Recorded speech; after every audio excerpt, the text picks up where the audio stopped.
It's so crazy to me that she's doing it for 2 shows. Yeah. Plus the V spinoff. I'm just kidding.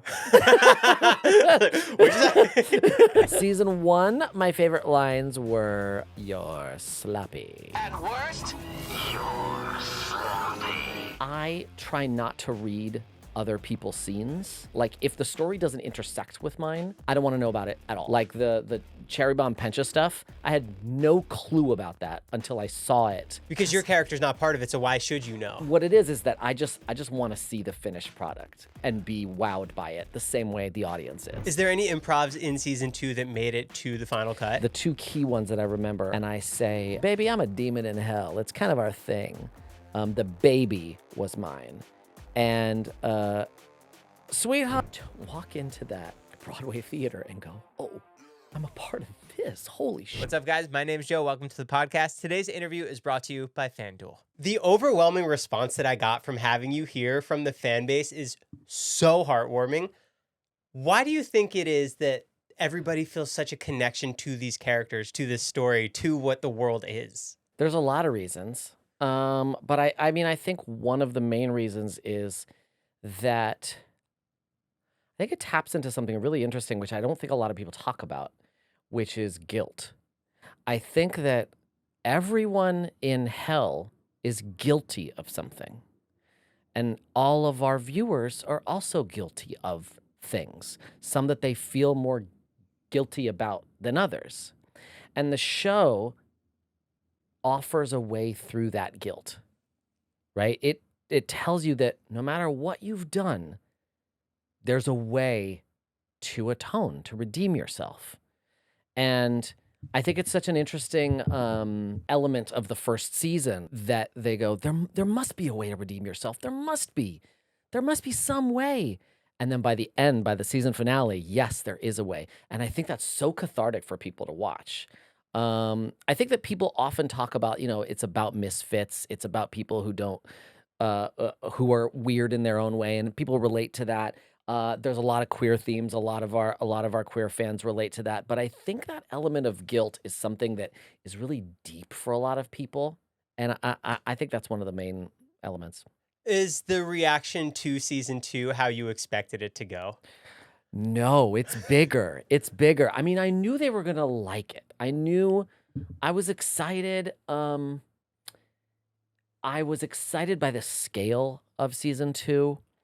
I knew the storytelling and the animation and the music was bigger and more interesting. So impressive. Oh, good. Like, truly. Yeah. I mean, watching it, I was like, that's the word. I was impressed. But I expected people to be impressed and excited, right? But it was more than that. I think it packed a punch that I didn't see coming for people. It's almost a sophomore album for an artist, and Totally. it blew expectations. From adding new characters just felt natural to where in other shows it might be a little forced. The coloring, the songs, everything was a step forward to the world. Yeah. Which is so hard to actually achieve in animation. Yeah, definitely. And also the storytelling, it's tricky because, Viv created season 1 not being sure if she was going to get a 2, 3, 4. And so when you find out that you're getting a 2, 3, and a 4, you have to start setting up a lot of stuff. It's sort of like in a musical, the Act 2 opener. Season 2 is. Yeah, season 2 is like the opening of Act 2 of a musical, right?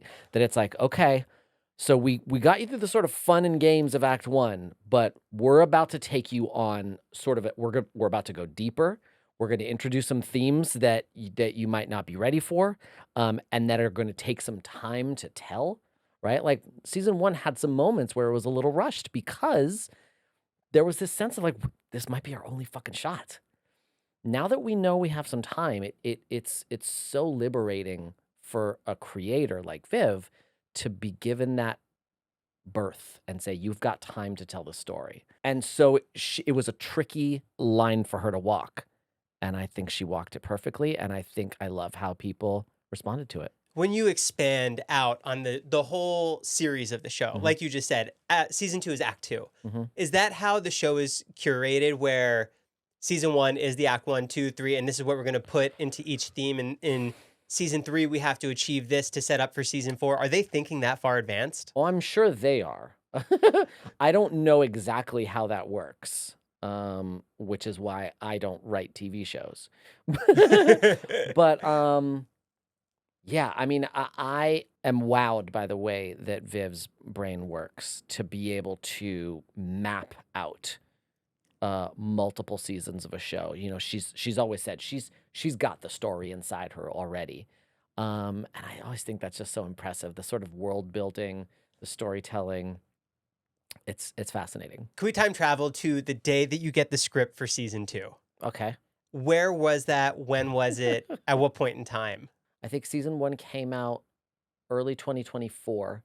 We started recording season 2 very soon afterwards. So they were already sort of at work on it.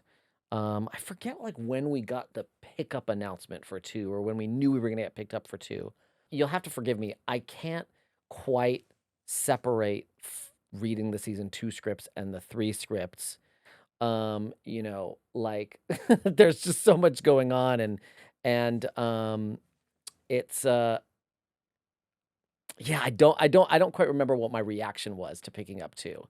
You know, I will tell you this, I probably didn't have too much of a reaction because I try not to read other people's scenes, um, because they're rarely like, if the story doesn't intersect with mine, I don't wanna know about it at all. Oh. I don't wanna know about it at all. Like the Cherry Bomb Pencha stuff, I had no clue about that until I saw it in our little special screening this summer. Because your character's not part of it, so why should you know? Yeah, and it's not so much that like what it is that I just want to see the finished product and be wowed by it the same way the audience is. Every now and then I'll be like, "Hey, what's going on with your character in season 2? What's going on with your character in season 3?" But God, I'm so scared to like spoil stuff. But just this week, I asked one of my castmates. I was like, "Hey, in season 3, does your character blah blah blah?" And they were like, "Yes." And I was like, "Ah!" But I didn't. But I could have known that already. But I You like waiting. didn't read that part of the script. That one part I just had to find out about though.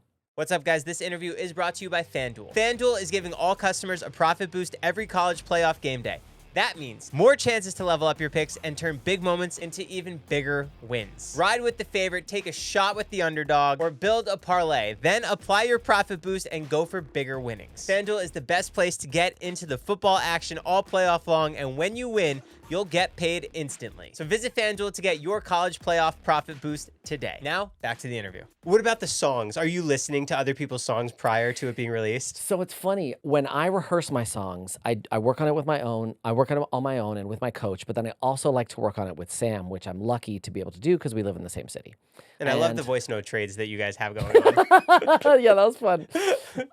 When I go over to his place or his studio to work on my songs, he always goes, "Hey, do you wanna hear Piss?" So I usually end up getting my songs and then like 3 other songs, you know, ones that he's like, "Oh, you're gonna like this one," or like he played Losing Streak for me, and I was like, "What the fuck is this?" And Piss was great, and so yeah, so I get some of the songs. Are there any songs this season that really blew you away?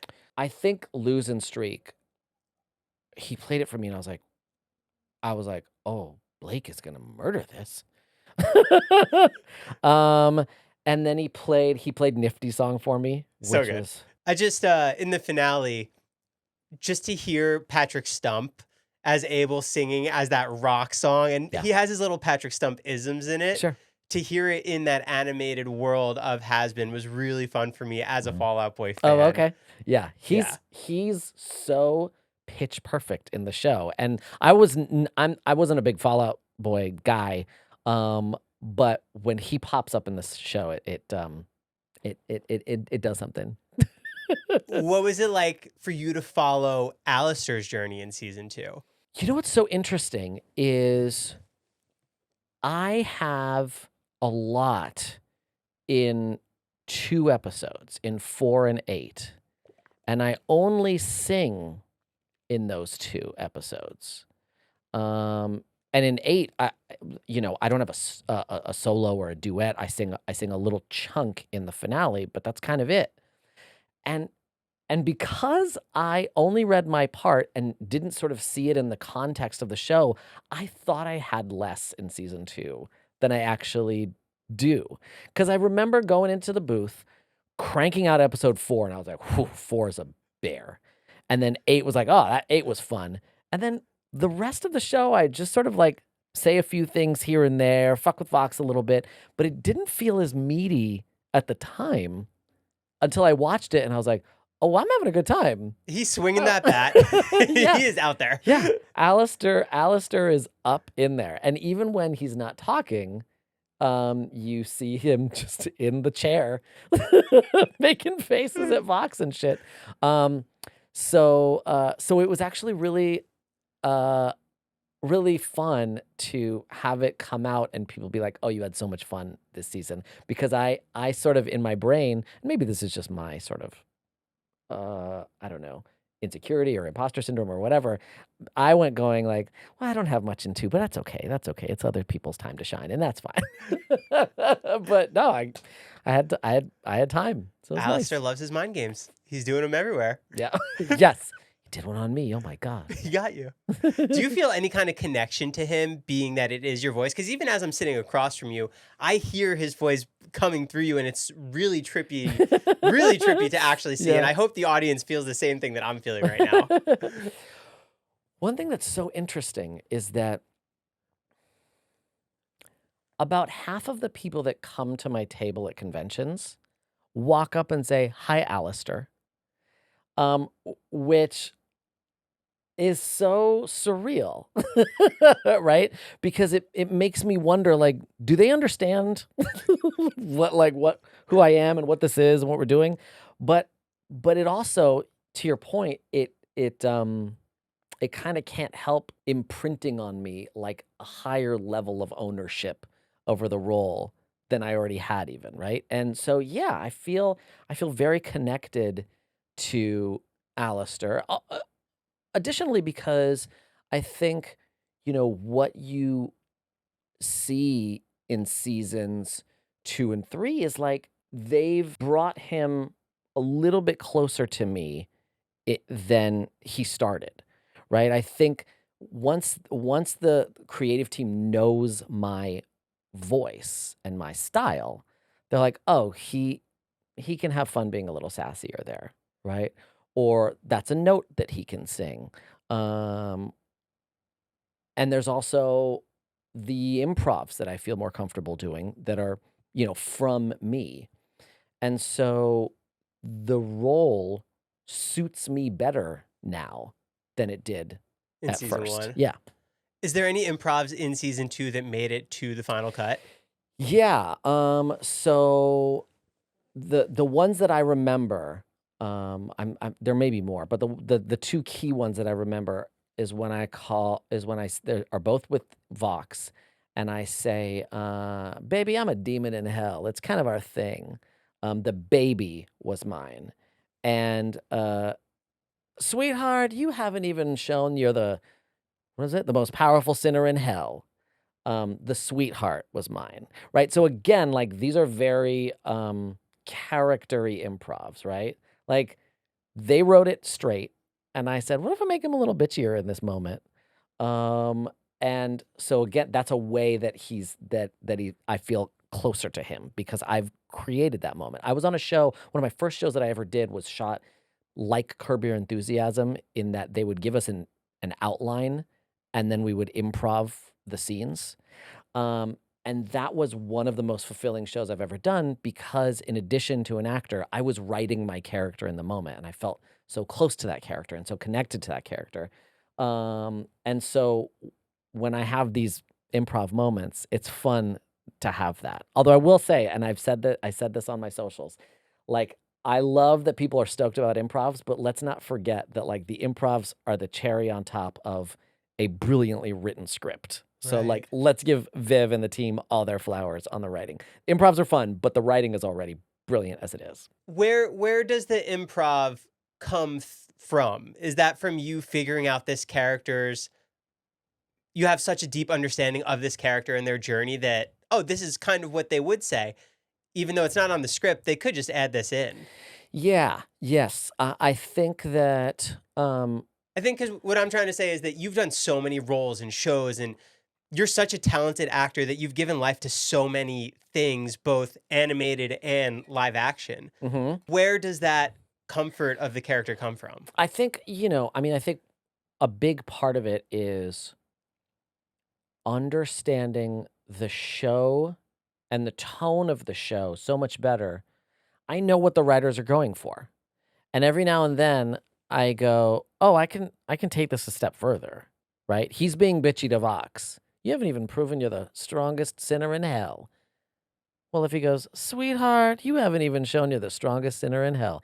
That's basically yes-anding the line as it is. I don't remember a time that I would ever say, "Hey, instead of what you've written, what if I did something very different?" Right? It's more so embellishing what's already there. Yeah. Where Based on me understanding the show, knowing the tone, knowing what the fans love, and also having the feeling secure enough that Viv feels secure enough to let me play and won't be doesn't have any ego about it. I've been fortunate enough to hang out with the cast several times Mhm. and interview so many of you guys. And I think what's so cool about Hazbin is that, yes, you guys are going to all these conventions together, but unlike animated shows in the past, you guys spend so much time together that you get to hang out and you get to understand where you guys are, which is when you're hanging out with Sam Haft or Viv or the other writers, they do have that understanding of who you are to where your little nuances of Amir can come in through Alastor. Mhm. And that really takes the show, which is an A plus, to an A plus plus plus plus. Yeah, I mean, I don't. I think it's funny. I've never thought about it before, but Viv and Sam are both active on social media, right? And so because of that, they end up seeing clips of us at panels, in interviews, and I'm sure that that informs, in addition to hanging out with us, that informs their image of us and what they think we're capable of and what we have fun with. How did the animation for season 2 come out to what you expected? Because now you guys have more time to create it. They kept saying like, "Oh, we have a better budget this year. We can do more with the animation." And I didn't really understand what that meant. Neither did I. But when you see like the musical numbers, the fight scenes, stuff like that, it's just it's like going from 2D to 3D, even though it's all 2D. It's the scale. The word I kept using when people said, "Give me one word to describe season 2," the word I always used was epic. Like the shark, the fighting through the city and knocking down buildings and stuff like that. Like it's so impressive. So yeah, we worked our asses off for season 2, but to see what the animators were able to pull off is amazing. Was there any fan response to season 2 that you did not see coming? Um, yeah, I did. There was a whole culture of calling Alastor a fraud, because he is presented in the first season as one of the most powerful sinners in hell. And then he kicks Pentius's ass, which people, I guess, weren't impressed with. Then he loses immediately to Adam. And it's actually really funny because he says, "Adam, first man, next to die," and then immediately gets his ass kicked. And what's so funny is when people want me to write on their print, "Adam, first man, next to die," because in my head, I'm like, You know he gets his ass kicked immediately after saying that, right? Like it's a badass line, sort of, but also like within the context of the fight, it is hubristic and loser behavior to to say that and then get your ass kicked. And then his staff is broken. He starts out act 2 and he's like, guess what, Rosie? I quit. And she's like, no, you fucking don't. And so he's just like such a wuss. But people were really upset about that. They're like, he's a fraud, he's a nothing. And the whole time I'm like, y'all, just wait for episode 8. but it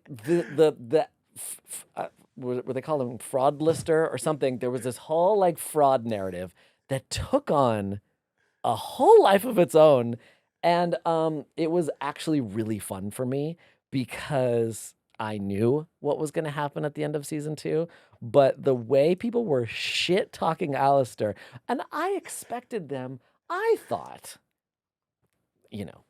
here's this beloved character, and I thought people will go, oh, that sucks that he's been weakened. I didn't think like, oh, what happened to our guy, right? I didn't think that it'd be like, look, that little fucking bitch. Alastor's a bitch, and that's what I've been saying for a long time. He's a fraud and a bitch. I was like, Jesus, guys, take a little too much pleasure in this shit. So yes, that surprised me a lot. The weekly release to come to episode 8 must have been so fulfilling for you to see that all happen. It was so great, and I think season 1 we did like 2-3-3 or 3-3-2. I forget the math of it. I forget the schedule, but it was stretched out a little more. Season 2, or it was stretched out less. Season 2 we stretched out more, and it was really nice because people were chomping at the bit to get to the next episode, and it gave time for the fraud narrative for it to ruminate and for it to simmer, and it was great because right about episode 6 there was a lot of people going like, I think he might have something up his sleeve. And I think it might work. And so when it finally happened, a lot of people were like, it was great. The reaction to 8 was great. Of like, I knew it all along. I believed in Alastor. I hope you didn't listen to him, Amir. You're right. It was great. It was great. I love the way that has been released this season.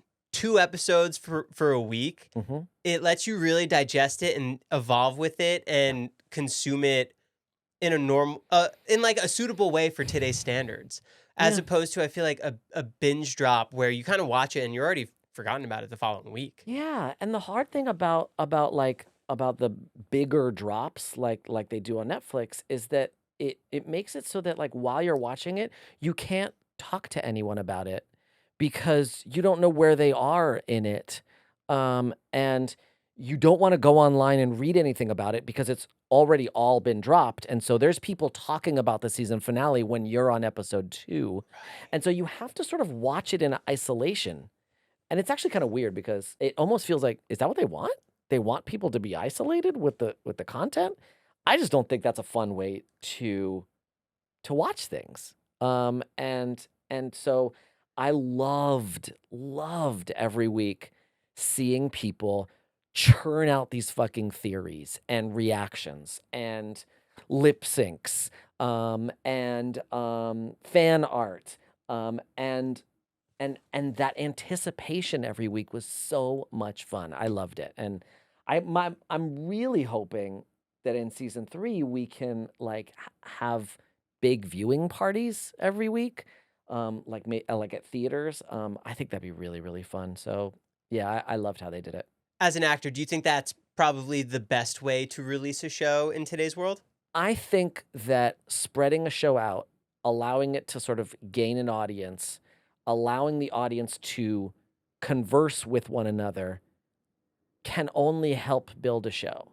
And the community that enjoys it, and the theories, and the lore. Totally.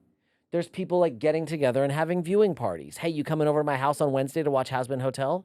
Do you know what I mean? And you can't do that with the streamers that drop them all at the same time. And I understand the desire to there's some people who are like, I don't like anticipation. I like doing it all at once.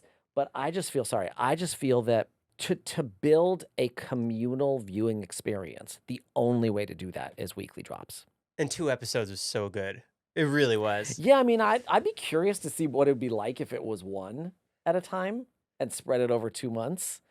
That feels like it'd be a little torturous, but Well, because that's what I'm doing with Landman now. I watch 1 episode a week, but if there were 2, I feel like it'd give me so much more to consume and think about and share with other people. yeah. Is Landman half an hour or an hour? It's an hour. Okay, yeah. So I think that's why they're doing 2. But you know, when The Office was on, it was 30 minutes a week.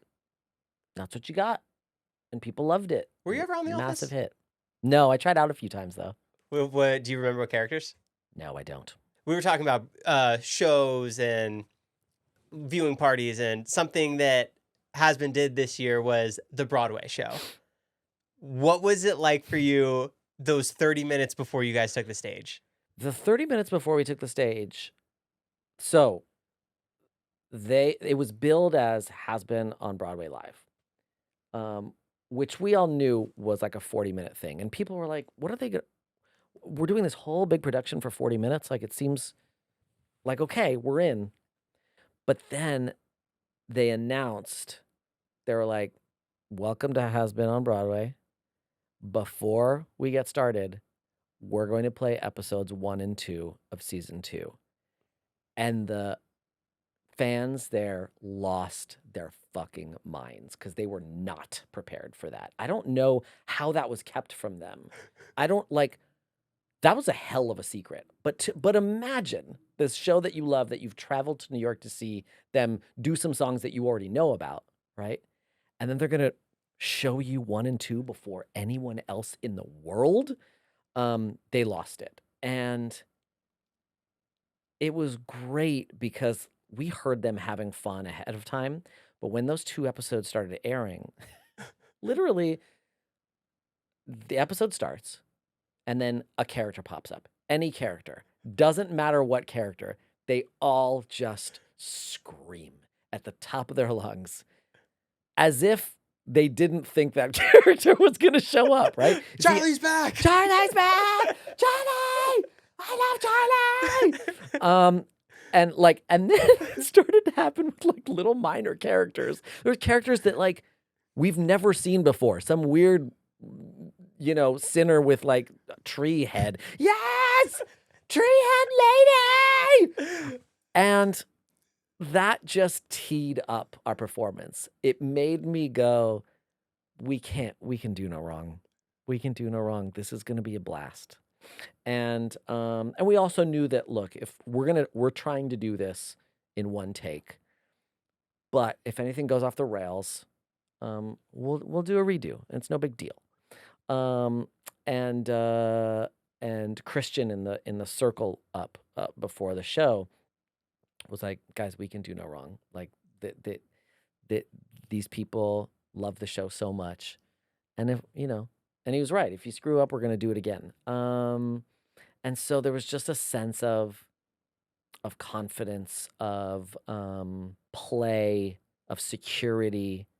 I ran outside beforehand, and there was people in line to get in, and I saw people who I recognized either from social media or from conventions and stuff. And so you just feel like you have friends in the audience. And so it, you know, you try not to think about the fact that like it's your Broadway debut and this will be seen by millions of people around the world. And you really are just like doing a show with your friends for your friends. And so weirdly, like not nervous.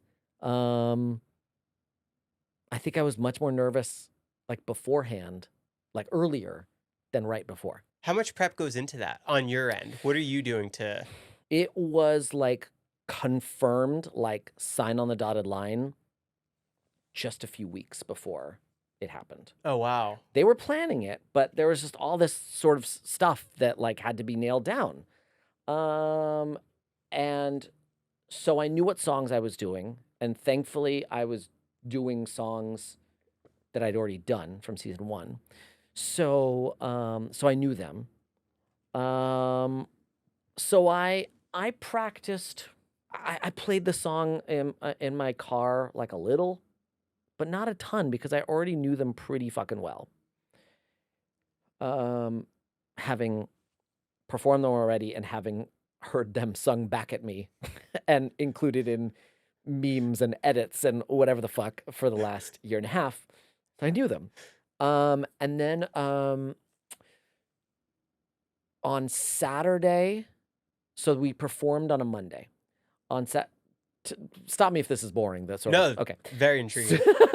So we performed on a Monday. On Saturday, I came in and I did about an hour of music rehearsal. And it was crazy because I walk in and there was 20 people in that room and I was not ready for that. There was all these producers and all these like creative people, and then a five-person band. And I did the music just myself. I don't think, yeah, Christian and Jeremy weren't there on Saturday, right? And then I did a wardrobe fitting. So that was just like an hour. Then Sunday, same thing, but it was like 3 hours? Yeah, because like we did like our group thing. You're blocking out the whole performance? No blocking. This is just music. Oh, wow. Just music. And again, in the same place, in this like studio on the west side of New York. Then Monday was the big day. Monday we got there at like 10 a.m. And we had planned, so we're doing all of our blocking. We're doing all of the lights. I walk into this theater and the size of it, the enormity of everything made me break down just immediately. I walked in, I saw this beautiful Broadway theater. Immediately I see Blake and Richard. I think Erica was on stage. The set looks incredible. There's 4, 5, 6 cameras around.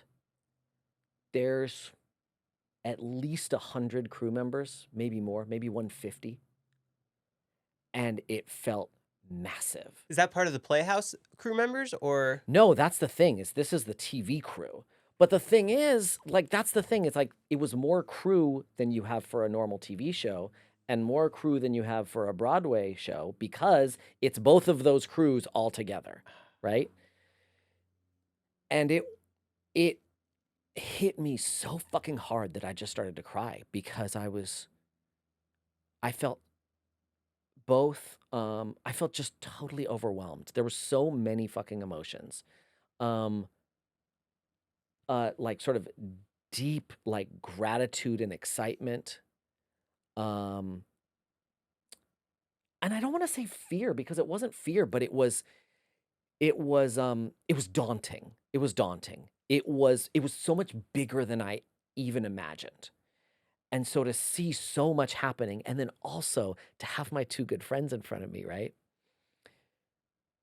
It was a beautiful thing. It was so beautiful. And I've grown to care about these people so much.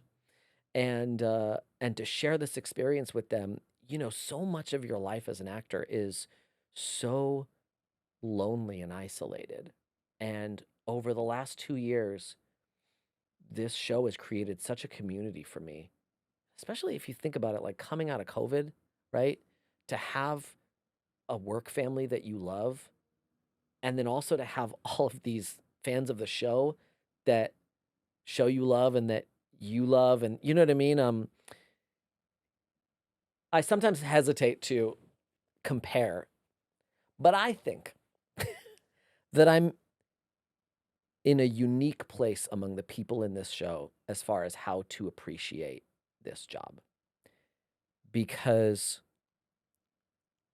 I'm one of the older people in the cast.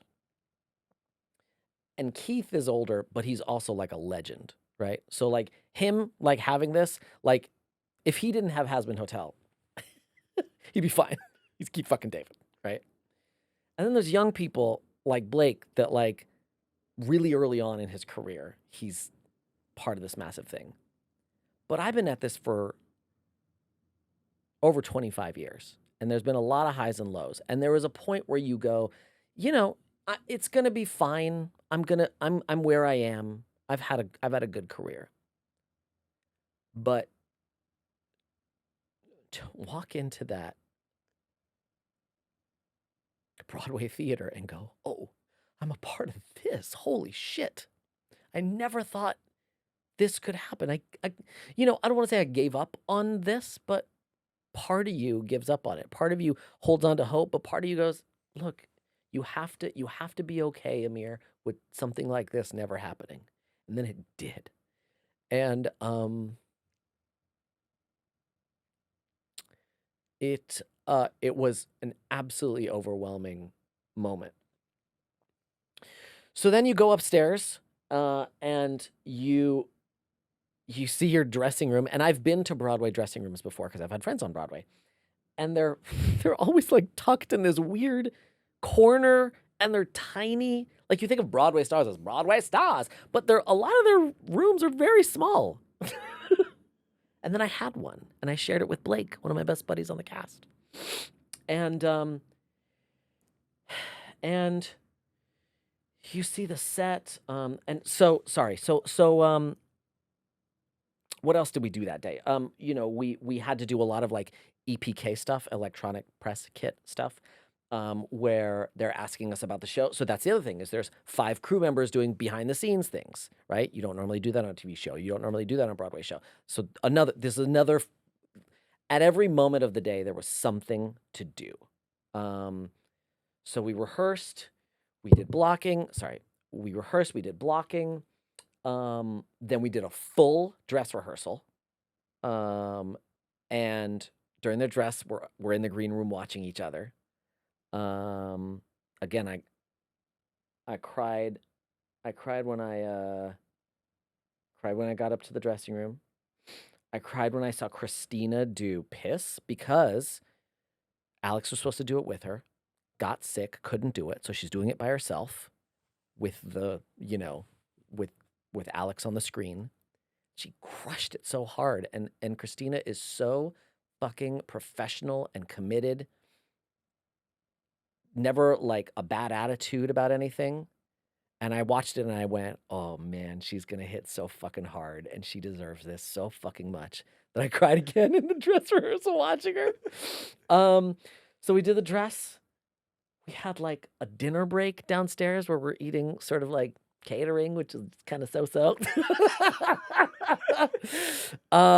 We go outside, Blake and me, and we just like sort of thank all the fans that are in line. And again, like, holy fuck, there's 1,000 fans who know they're going to be on TV, so they're bringing their goddamn A game with their cosplays, who look phenomenal. And then we do the dinner, then we do the dress, then we do red carpet interviews. It's like of all days. So we're doing red carpet interviews with all the press. Then we change back into our costumes. And then we get ready and do the show. And that was so that night from 10 a.m. to 10 p.m. was all booked. And then at 10 p.m. is the party. I was like, guys, I'm over here in 20 minutes. I'm too old for this shit. It's such a full circle moment because that's really where the start of the Hazbin journey started, where Viv found you. What do you mean, Broadway? Where she first saw you for the audition. So I've never been on Broadway. But you were doing a play here at the Hollywood Bowl, right? Yes, I was at the Hollywood Bowl. And it's actually really funny because people come to my table all the time and they're like, "Tell me about being on Broadway," and I would always be like, "Well, I've never been on Broadway, but thank you." Thanks for thinking it. Yeah. But yeah, so I was at the Hollywood Bowl and I did Annie at the Hollywood Bowl, directed by Michael Arden, and it's funny. I was just looking back at the text where he offered me the part, and some rando filmed me singing that and put it on YouTube, and Viv saw that, and that's how she was like, he should audition. That really is the craziest story. Someone told me, and I don't know if he was right about. I don't know if he's remembering this right, but he said that, oh, I auditioned for Alastor too. And when I auditioned, my agent sent me a YouTube of you singing You're Never Fully Dressed Without a Smile. And he's like, you should do this. And I was like, why did he send you a video of me? He's like, I don't know if the casting people sent that to him or if my agent thought to send that to me. But but yeah, so I watched you to prepare for my Alastor audition. And I remember going, why didn't they just get this Amir guy to do it? And they did, so it worked out. That's crazy. Yeah. When you first took on Alastor, did you have an idea of the level that Hazbin could reach? No, definitely not. No, I had no idea. I mean, in the email, I've told the story a couple times, but the email said, this is based on a very popular YouTube. And I was like, okay. There's a lot that's popular on YouTube. There's absolute trash that's popular on YouTube. So best of luck. Sure, I'll audition for it. And then I auditioned, and I wanted to get it, but I was like, look, you don't need to sell me. I'm gonna audition no matter what it is, right? Because I don't have a job. So yeah, I'm gonna audition. And then I did it, and I was like, I should get this. I'm really good for this. I should get this. Although, in fairness, I say that about everything. And then I got it, and I was like, fun, great. So what's that? 6 episodes? Cool. Got it. Great. And halfway through, Sam and Viv were like, just so you know, like, people love Alastor. And I was like, oh, okay. They're like, no. Like, you're going to get attention from this. And I was like, all right, well, hope so. Amir. I just, like, no concept whatsoever. Have you ever gotten other emails where it's urgent, can't tell you what show this is or who's attached to it, but we want you to audition? Oh, God, yeah, all the time. Yeah, all the time. What's hilarious is you're constantly signing NDAs, and then you find out that it's like a commercial for a Dodge Ram. And it's like, guys, what are we doing here? We don't want you talking about that Dodge Ram 2026. No, but yeah, I've tried out for big things. I've tried out for like Avatar. I've tried out for Marvel movies. Yeah, totally runs the gamut. Because you've done Arnold Schwarzenegger, you've done movies with Tom Hanks. Yes. Are all of those the same? Audition, don't talk about it? So the movie with Arnold was actually a straight offer because someone else dropped out. Yeah, I mean, it really runs the gamut. Sometimes you'll book something big with big people and there was no callback, and it was just like you sent in a tape or you went in and auditioned for the casting director and that was it. And then other times, like, it'll be something big and you've got to come in 2 or 3 or 4 times. It really sort of depends on the process of the producers and the director and the creator and the streamer or the network. I'm always ready to like go in multiple times. Every actor loves a straight offer. One of my favorite projects that you've taken on, Milano's Cookie, Top Elf. Yeah, sure. Was that an audition? That was an audition. A really interesting thing is for almost all commercials, for almost all of them, doesn't matter how experienced you are, you have to audition. Really? And I think part of it, I might be wrong, but I think part of it is that there's a lot of turnover in the commercial sort of production world, in like the marketing or the advertising agencies. And so they don't appreciate who anyone is. Like, they don't know, right? They're like, we're ad people. So I don't know that you've done commercials for the last 10 years. I need to see you audition. And there's no like sort of ego about it. Although I will say, like, sometimes I feel like, can I just go right to the callback? Like, you know me. Like, the casting director knows me.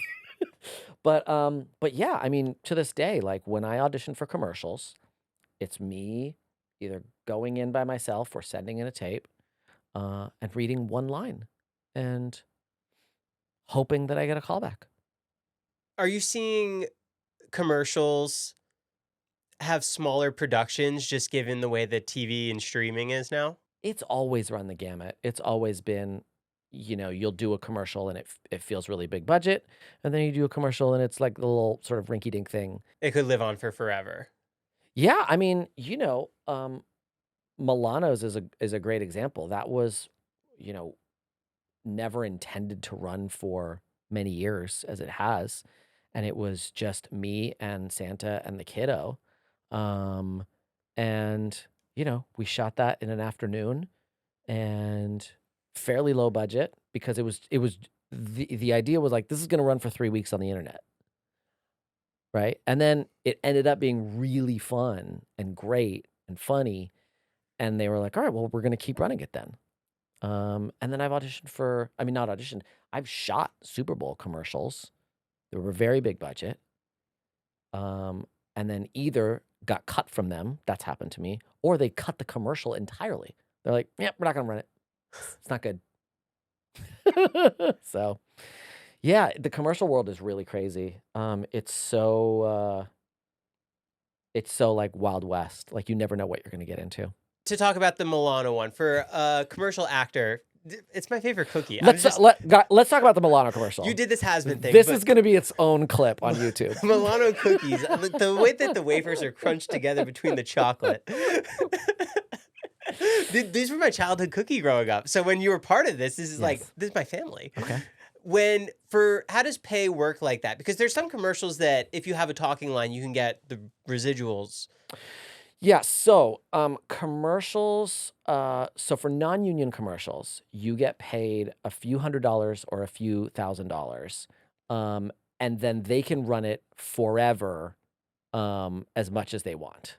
And you don't see anything else after that. No, and they'll say, "Oh, we're only going to run for this for 6 months," sometimes, but if you have any sense, you know that it's non-union, so there's nothing keeping them from running it for longer. Right. And the problem with that is that if they run it, if you're doing a Dodge Ram commercial that runs forever, no other car company wants you in their commercial. So that's a real danger with non-union commercials. So the pay for union commercials varies wildly based on where it runs and for how long. So for spots that only run on social media, there's different contract lengths. There's 4 weeks. I might get this a little bit wrong, but I'm in the ballpark. Like 4 weeks, 8 weeks, 12 weeks, and full year. And that's being played before a Peacock show on the computer? No, that's like social media only, right? So just like Instagram and Facebook, right? Then there's internet, basically just YouTube, right? Like if it's a pre-roll on a YouTube, that's an internet commercial, right? Then there's streaming, right? So Peacock and Netflix now and Amazon, right? Then there's cable. Then there's broadcast like network TV. Do those pay the most? So network TV pays the most. And the way that network works is that you get paid per airing, right? So you get paid between $25 and $100 every time. And again, don't quote me on the numbers, but you get paid about between $25 and $100 every time it airs on ABC, Monday Night Football, that kind of thing, right? Which is why, but that's not the case on cable. Cable works in 13-week increments, and you get paid, I'm going to guess like $2,000 for 13 weeks, but that's why you'll see spots run on like CNN and ESPN a bazillion times, because that's cable and they're getting the most for their $2,000, right? So they'll run it a lot.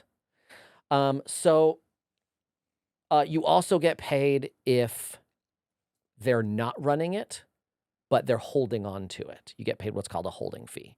Because basically, if you shoot that Dodge Ram commercial and they're like, "We're not going to air this for 6 months, but then we're going to start airing it," well, you can't audition for another car commercial because you have to disclose to any car company, "Oh, I have a Dodge Ram holding," and they don't want you to do that, right? So if Dodge Ram is keeping you from auditioning for Toyota, they have to pay you $700 for 13 weeks or something like that. And is that all part of being union? Yes. Oh yeah, this is all union. The non-union stuff, like I said, it's a few hundred, a few thousand, and that's it. But with a union commercial, depending, you can make in the tens of thousands. If you have a Depending. talking line and it's being rerun. So now again, you get paid if you are recognizable in the spot. Doesn't matter whether you talk or not. Doesn't matter how many lines you have.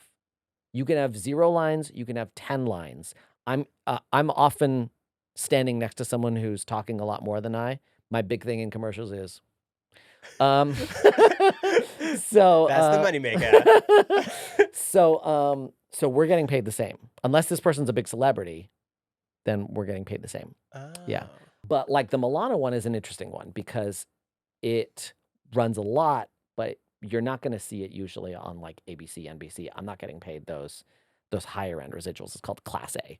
But it runs a lot on internet. Or like you'll be like, oh, well, it aired during the Thanksgiving Day parade on NBC. No, not on NBC, on Peacock. Difference. So that's a much lower rate. Peacock is way, way, way lower than NBC. How many commercials were you in at one time that were all running? There have been times where I've had like 15 to 20 holding, right? Oh, that they could just release at any time. Yeah. And so, but of those 15 to 20, like 3 would run and then 1 would drop and then another would come and then 1 would drop and then 3 more would come. So I would say like maybe like 4 or maybe 5 at the most at one time. But I've had 15 holding. Yeah. So and to be fair, that was probably because I was part of a campaign that had 4 to 8 spots in it. Different versions of the thing. Yeah. Yeah. Like I remember one year I shot 30 commercials. That's because I was in the background of 8 different Domino's spots, right? Not so far deep in the background that I wasn't recognizable, just recognizable, but always standing behind the main dude. Right. Could we go back to your episode on Modern Family? Yes, let's go back to that. What is a set like for that? Because that is such a well-oiled machine and the most popular show on TV at that time. So that was season 2, if I'm not mistaken. So it was popular, but it wasn't quite the juggernaut that it became in seasons 5 or 6. But still, you had what was clearly like an Emmy worthy, if not winning. I forget the dates on that, but it was a big show. It was a hit show. God, it was really easy. I mean, part of why it was easy is because all my scenes were with Jesse Tyler Ferguson and my friend Ryan Gall, who oddly was in those Domino's commercials with me. And so Jesse is incredibly easy to work with, very welcoming as a cast member. I think that, what you find on a big show, and I can't speak for Modern Family. I'm not speaking for Modern Family, but what I can say is that when there's several stars in the show and then you're the guest star, there can sometimes be like a little bit of a pissing match between the stars because they want things to be, lead actor 1 wants it to be a certain way and lead actor 2 wants it to be a different way, right? And so as a guest star, you're walking into sort of a situation, right? And so you're very much sort of an afterthought. Again, that is not the case on Modern Family. I don't know what the case was on Modern Family.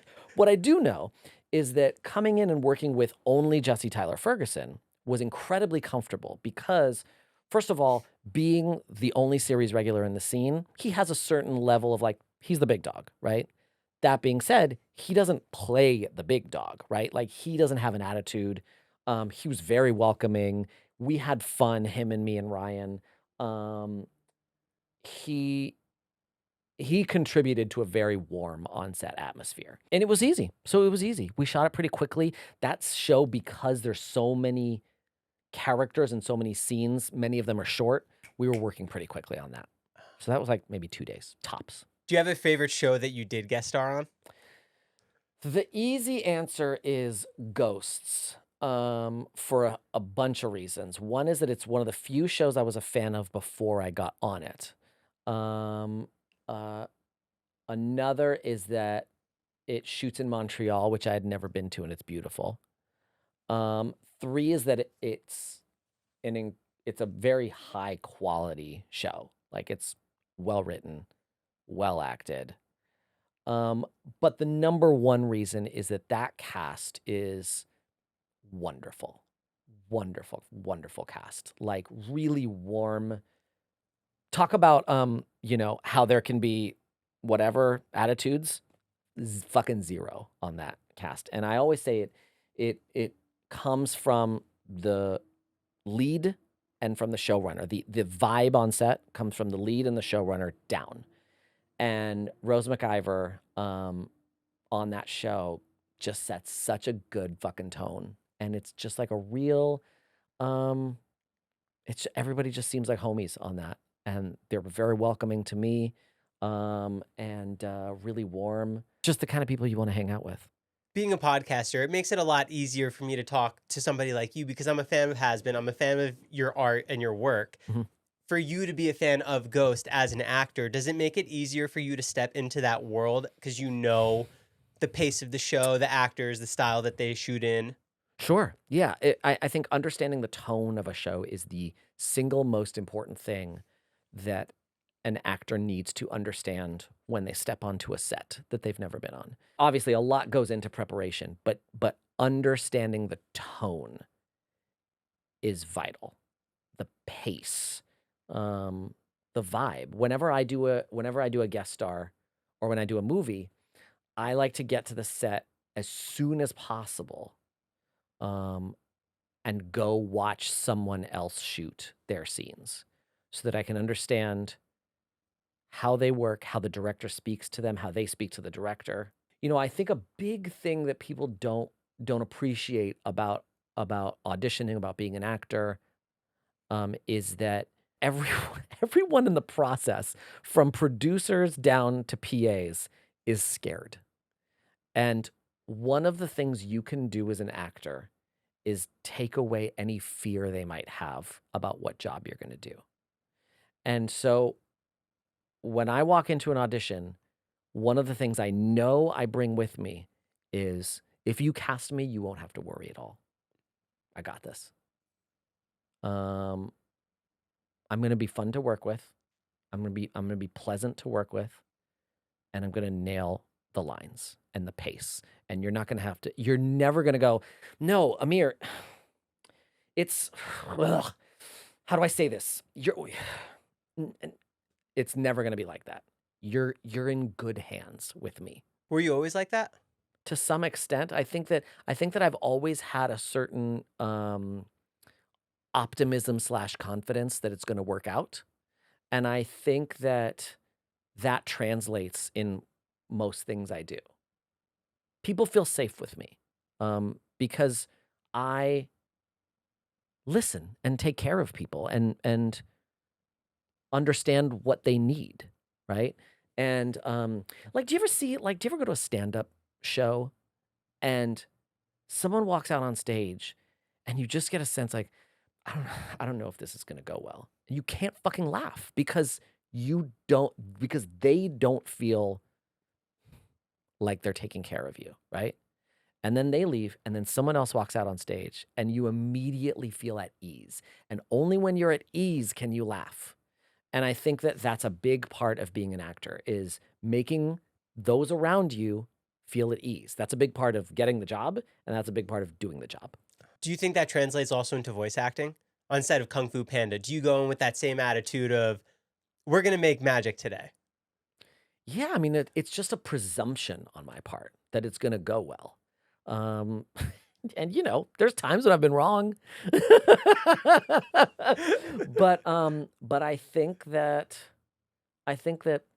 one of the reasons people like working with me is that I do that. Is that I show up because, again, people are scared.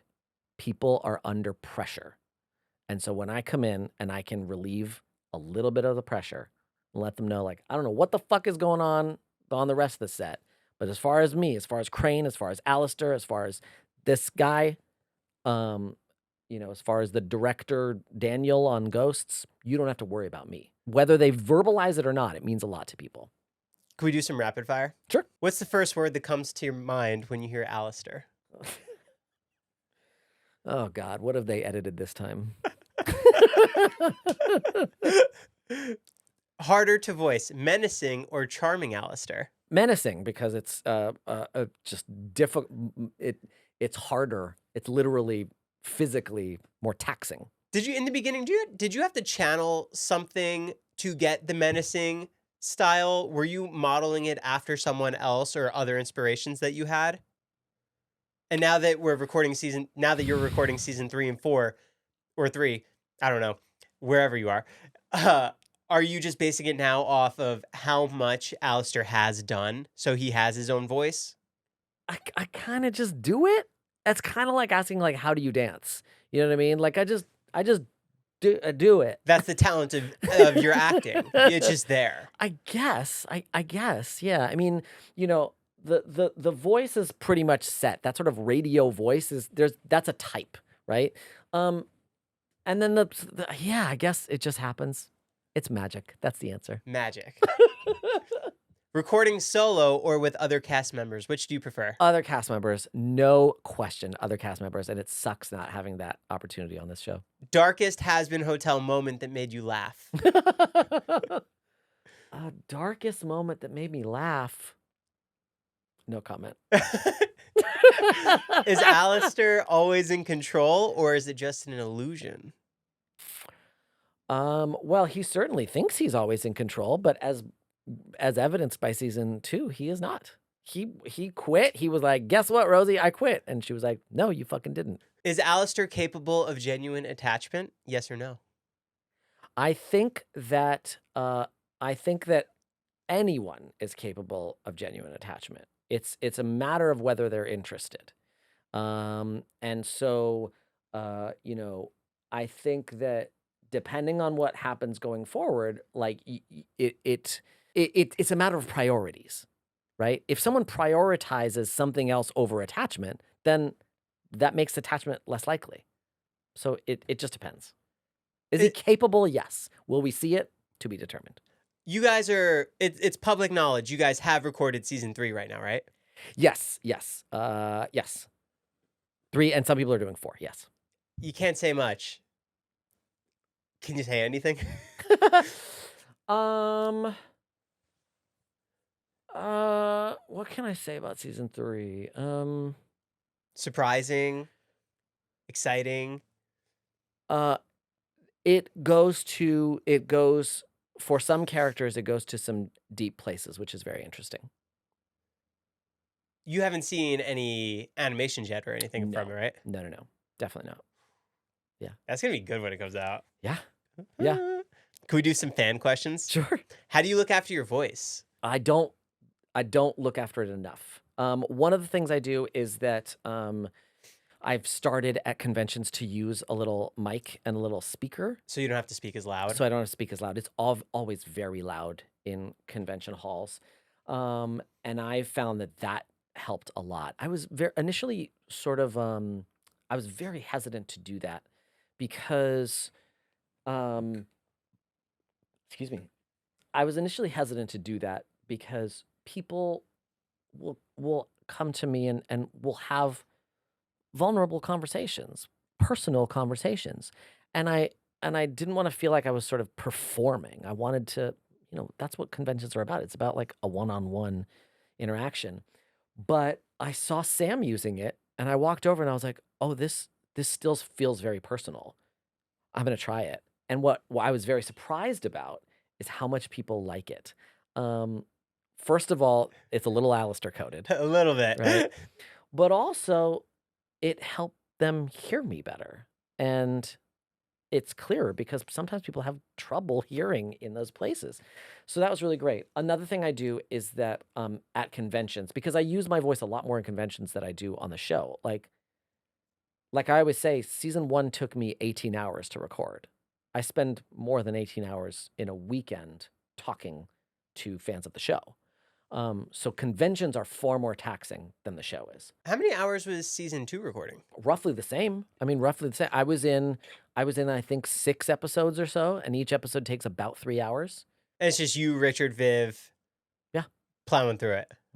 Yeah, or if not Richard, then Sam. Right. The other thing I do is at conventions, I drink an absurd amount of water. And the hydration is good for you, but also it requires me to leave my table and go to the bathroom many, many times a day. And hopefully people don't think I have a Coke problem. But because I leave the table, I'm not using my voice for those 2 minutes that I'm going to the bathroom and back. So it's these sort of forced Breaks. rests that my bladder is forcing on my voice. Now that season 2 has been out, have you been seeing cosplay of these little, I guess, micro characters that are on screen for a few seconds? Maybe they have one quick line. Because that was one of my favorite things to see at Level Up is when Viv's like, "Oh, isn't that from episode 5? Like, that's so good." Like, she hasn't seen it yet. Yeah, I've seen a few. I saw Vox's assistant.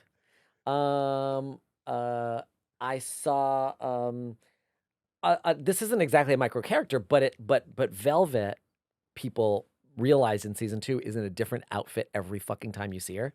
And so there's people doing every one of Velvet's outfits, which is amazing. I've also seen Alastor tied up in a chair. So that's really fun. The Alastor one on stilts is like 11 feet tall. Oh yeah, that's awesome. That guy's awesome. I've seen a few actually. Alastors on stilts. I can't think of any other sort of minor characters that I've seen though. I'm sure I'll see more. What are your favorite lines in the show? Season 1, my favorite lines were, "You're sloppy." Discipline, control, and worst, you're sloppy. And haha, fuck you. And the reason I like "You're sloppy" is because it came from an interaction with me and Viv. Did she tell that story on here? She went and saw me in something before we had finished recording season 1. She saw me in something and she came to the show and she was like, "Amir, you're fucking great." And I realized she had had a couple drinks and I went, "Oh, you're a little sloppy right now." And she said that in that moment, she felt like totally like not humiliated, but like, "Oh my God, he clocked me so hard." But she also went, "Oh, that's a great line." So she has Alastor say, "You're sloppy." And then in season 2, I think probably my favorite line is, "You're so obsessed with me." Are there any Easter eggs in season 2 that you noticed? No. I'm not good at that shit. Yeah. How much of the devotion of the fans who are in cosplay at all the conventions surprise you? I'm always sort of impressed with the cosplays.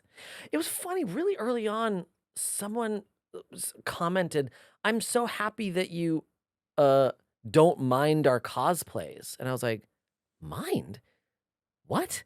And they were like, "Oh yeah, some actors think it's cringy." And I was like, "Fuck them. Like, that's so gross that you would think it's cringy. Like, what's wrong with you?" These people love the show and are inspired by the show to, pour their art into some sort of cosplay. And, sometimes it's art and sometimes it's literally just grabbing a red jacket from their closet. Do you know what I mean? And both of those are like lovely. But yeah, like the ones who go all out, it's I don't know if surprise is the word, but like when I see it, it's just a deep appreciation. It's just like I think it's so cool for people to feel inspired by the show, by the images of the show and the characters, that they want to inhabit them in some way. And I especially love when they sort of find a weird twist on them, right? Like, for example, Alastor in a chair tied up. That's hilarious, right? Or like, like I see sexy non-Alastors every now and then. That's like hilarious, right? There's non-Alastor and then there's sexy non-Alastor. That's hilarious to me. That's so like fun and subversive and naughty, and yeah, it's great. Some of their cosplays are ingrained in my brain, just of how creative and unique it is. Hmm. Especially to see somebody who's so passionate about something that they love that they went out and they got to meet the person who gave it life. Hmm. I think that's the coolest thing. Yeah, it's really it's so beautiful. It really contributes to the feeling of community. You know what I mean? I love seeing people in cosplay and then someone else walks up to them and goes, "Can I take a picture with you?" Yes. Like they just got a picture with me and now they want a picture with someone else just because of literally because you look amazing, because of the art that you've put into what you're wearing. Like I want a memory of this moment because you're a beautiful artist. And that's what cosplay is, really, right? Whether it's like thrown together or really well thought out, that's artistry. And that's another reason I love conventions is because it's just like this mutual appreciation society, right? Like I love your voice, I love what you're wearing, I love whatever. It's just neat. What were your thoughts on voicing Master Crane in Kung Fu Panda: Legends of Awesomeness? It was a blast. I guess I'm a pretty good match for David Cross. And the other people in that room, Mick Winger, Kari Wahlgren, like they're all like stalwarts in the VO world, and we got to record it together, which was such a blast. Yeah, it was fun, and we did like 3 seasons or so. So it was fun. Crane didn't have the most, so there was a lot of episodes I took off. But I liked that crew a lot. That's one of the things I love most about my job is just being with people. That's why the Broadway thing was so meaningful. That's why conventions are so beautiful because it's community. You said you were with 2 of your best friends before. Who were you talking about? When At the Hazbin Broadway show. Blake is one of my best buds in the show just because first of all, because he's lovely, but secondly, because we spend a lot of time together with conventions. What do you guys do for fun when you're hanging out in these different cities across the country? Almost nothing except eat. There's just not a whole lot of time. I mean, I think we've done an occasional random like mini golf. We did a mini golf one time. Things we've done. Oh, we played throw burrito famously. But mostly it's, there's not much time for anything except like a nice meal afterwards. But you get a lot of QT doing that. Yeah. And just at the tables and in the panels. What is your favorite song that you did in Hazbin? It's a season 3 song. Ooh. Have you been listening to it already? Like you have the mix? I've performed it, but I have not heard it back. Sam wrote it, obviously. Yes. Sam and Andrew. Yes. Wow. I know we can't talk about it. Nope. Do you think Alastor and Blitz would get along? I'm going to say probably not. Blitz is a lot. And I don't think Alastor responds well to that. If Alastor were to become genuinely attached to one person in the hotel who's not nifty, who would it be? I'm going to not answer that one. Some heat's coming. Season 3. Are you rehearsing the lines a lot beforehand? Are you testing it out in the mirror? Are you recording yourself listening to it back before? No. I will go through it. I'll look for moments where I want to like do a little like punch up like a sweetheart or something like that. But is that the day before or that's in the booth? That's like the day before. That's like in the days before. I usually only get scripts 3 or 4 days ahead of time. And are they physical? No, they're digital. They're under like you have to go to a password. You can't or you password site. You can't print it out because if you print it out, like it shows up blank on the paper. There's all these like security measures. It's intense. But yeah, I get them just like 3 or 4 days ahead of time. But it's also like it always feels very straightforward to me. The job feels very straightforward. What's really, really hard is crafting this intricate, multi-layered story. That's Viv's job. She's done all of that by the time I show up in the booth. For me, it's very straightforward. I look at the line and I go, I know exactly what they fucking want. And I just do it. I think it would be harder if I was like a beginning actor, right? But I have 25 years of like understanding scripts and writers and audiences. And so I look at the line and I go, yep, this is what this needs. It's funny because people go, God, it must be so hard what you do. And it isn't, right? It is hard if you don't have 25 years of experience. It comes naturally to me now, but like the rehearsal for me has been the last 20 years. I get the script 3 days ahead of time and I don't go, oh God, I've only got 3 days. I go, I got this. I've been doing this for 20 years. It's interesting. It's hard to assess the job someone's doing because sometimes it looks sort of effortless, right? But it's like that for a lot of jobs, right? For painters, for athletes, right? It looks easy, but that's because of all the work that's come in beforehand. Being an actor for 20 years, being part of this project, what's the most impressive thing about what Viv does? That she is so involved in so many facets of not just these 2 shows, but what else she has coming down the pipe. And she's involved in writing, casting, directing, to a certain extent, marketing, right? Like she's not deep in that, but she has thoughts. She doesn't just go, yeah, whatever you want to do, right? She doesn't drive the marketing, certainly, but she's involved in so many aspects of these shows. I don't know where she finds the energy. It's incredible. It's incredible. It's literally, I mean, it's both an energy thing, like just physical energy. I don't know how she does it. And it's also just mental capacity of how do you keep all of that in your brain? Like how, I don't know. That's the most impressive to me. It's so crazy to me that she's doing it for 2 shows. Yeah. 2. Yeah. Yeah. Plus the V spinoff. I'm just kidding. If any character had their own spin-off of the show, who would you want it to be and what would you want to see? Alastor, obviously. And what is this? Is this a pre-hell? Is it the timeline all over? I would certainly be interested to see like more of his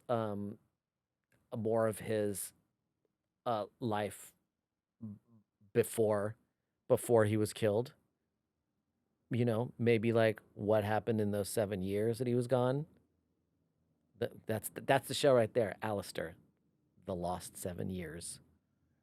Make it happen, Viv. Ball's in your court. Does Alastor have a soft spot for Nifty? Yes, clearly. Oh, to understand your twisted little mind. And he kept the roach crown.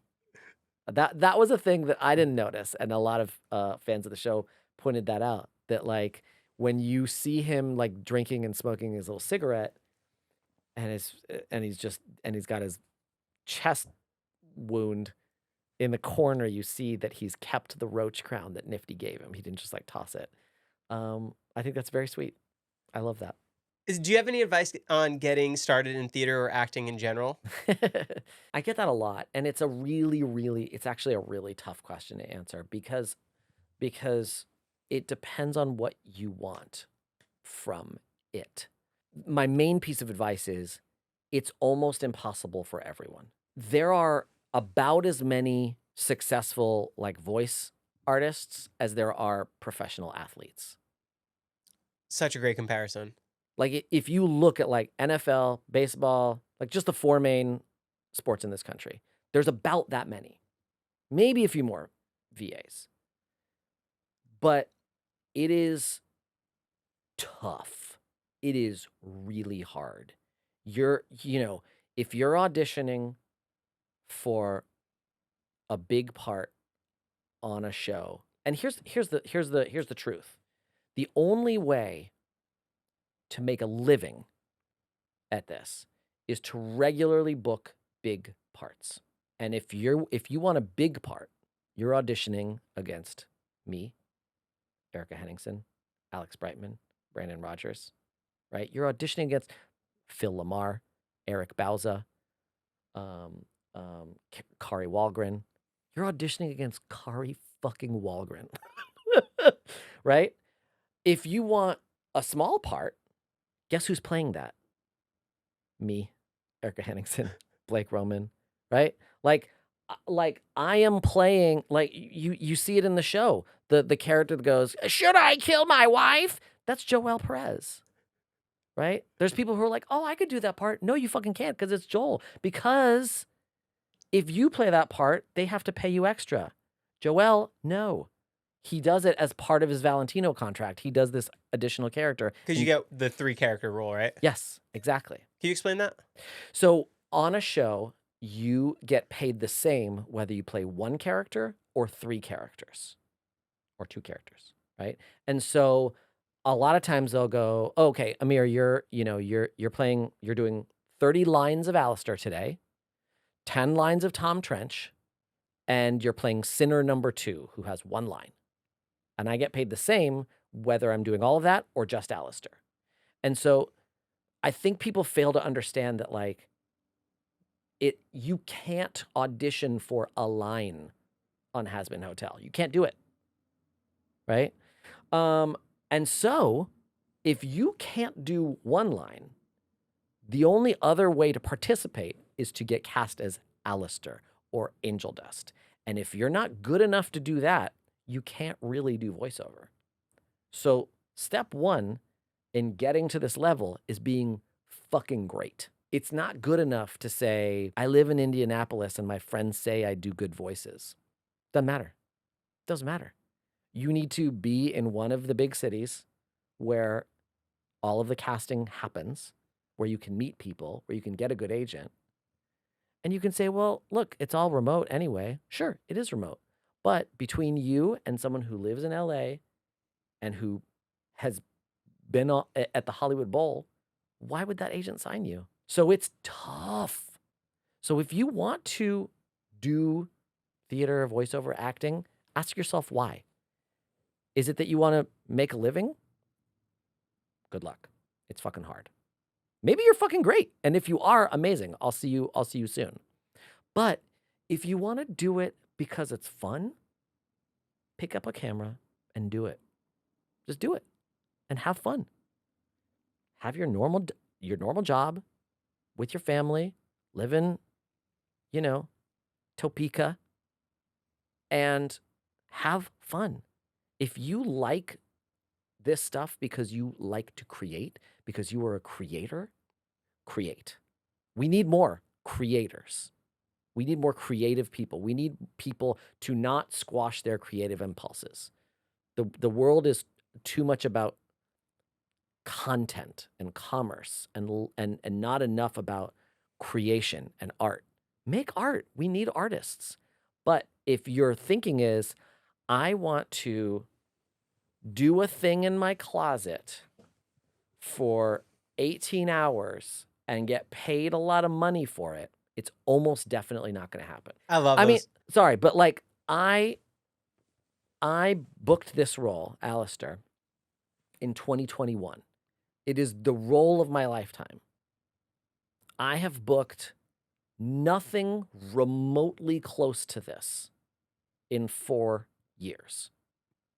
Alastor has not led to me doing some other big show, doing animated roles in other things, right?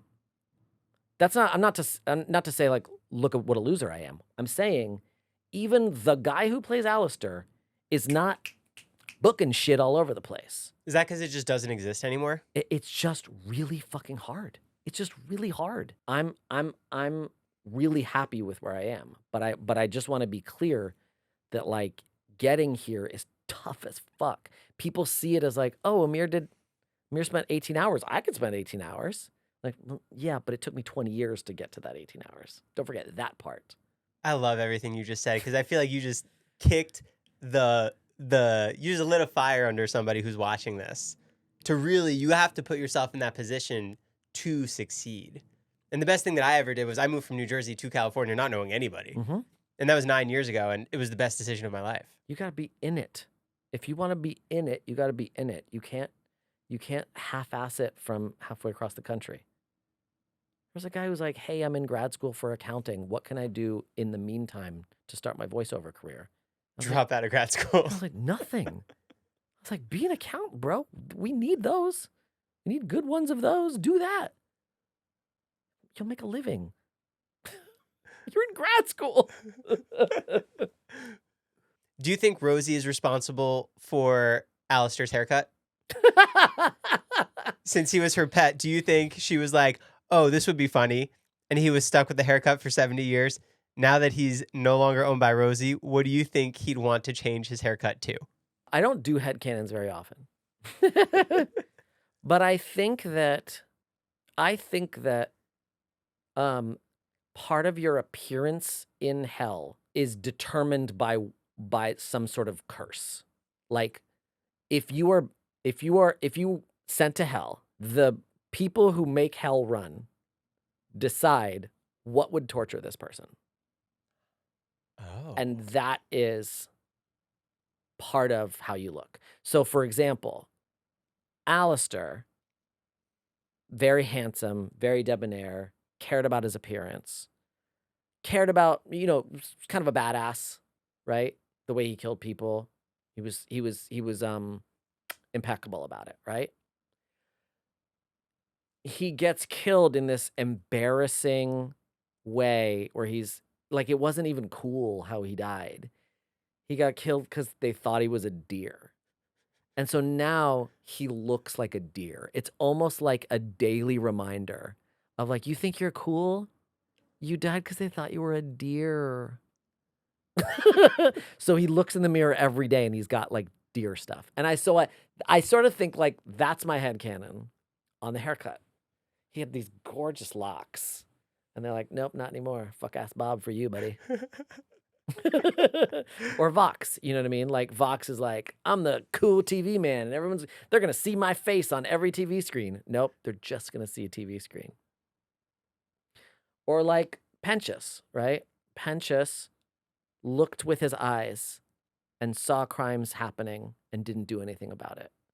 And so now he's cursed with eyes all over himself as a constant reminder of you didn't do anything with your eyes. You didn't save people. And that's part of the torture. The lore of the show is so insane. Listen, I just made that up. I mean, if you just made it up, it sounds spot on. It's really crazy. Yeah. What'd you think of Gravity by Jessica Vosk? It's incredible.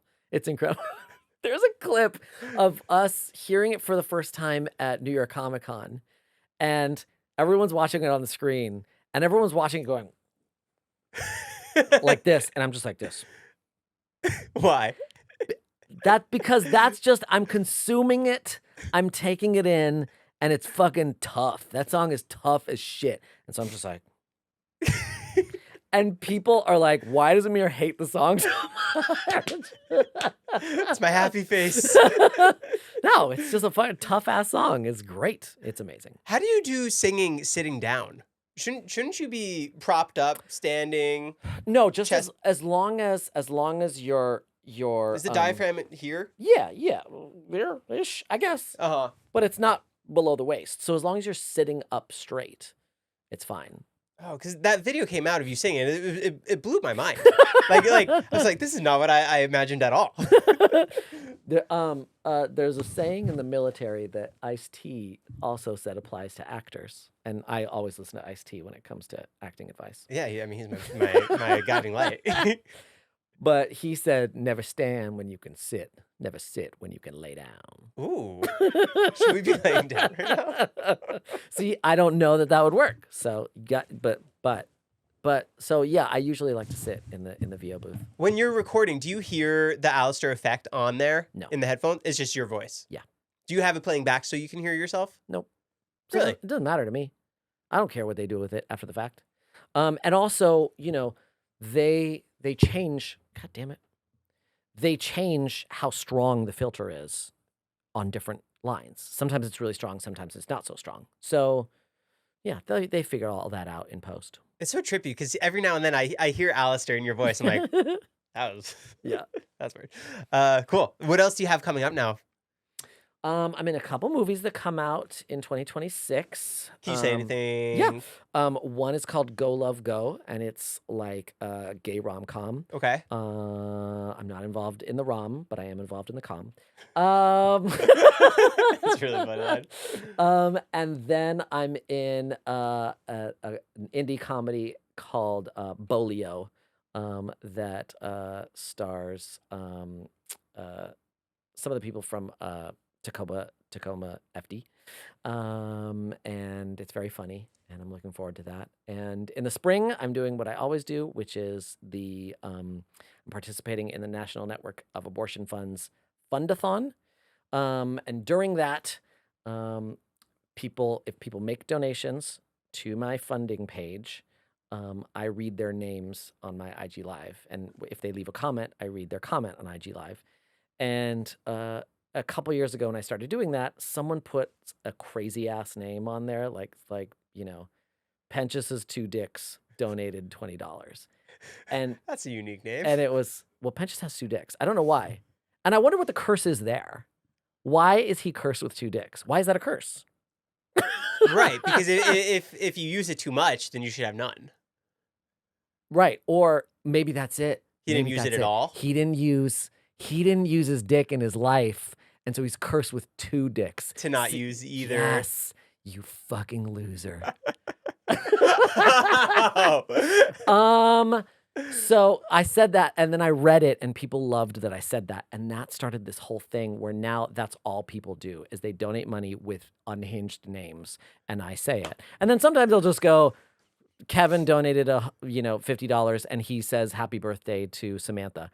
So it goes anywhere. And then it's great, so people get to hear me, wishing people happy birthday or whatever the fuck.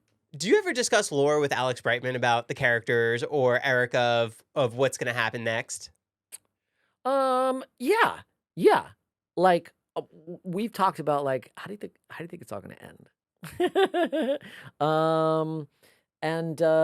And also, like I said, we don't always let each other in. We don't always know. And there's also not only will you say oh, what happens to your character in season 3, but also hey, have you been told what happens to your character in season 5? Right? Because sometimes Viv has let people in on that kind of stuff. So we talk about lore for sure. Not a ton. And I don't know what anyone else is thinking, but for me, I just like to let it happen as it happens. Yeah. Yeah. Cool. Well, this has been awesome getting to talk to you. Thank you so much for coming by. Always a pleasure, dude. Guys, go follow Amir on TikTok, Instagram. Do you post on YouTube? I do. What's your channel? Amir Talai. It's going to be linked down below. Go subscribe. Thanks. Thanks for coming by. I appreciate it. Cool. See you guys. That was so good. Yeah? Yeah. Awesome, dude.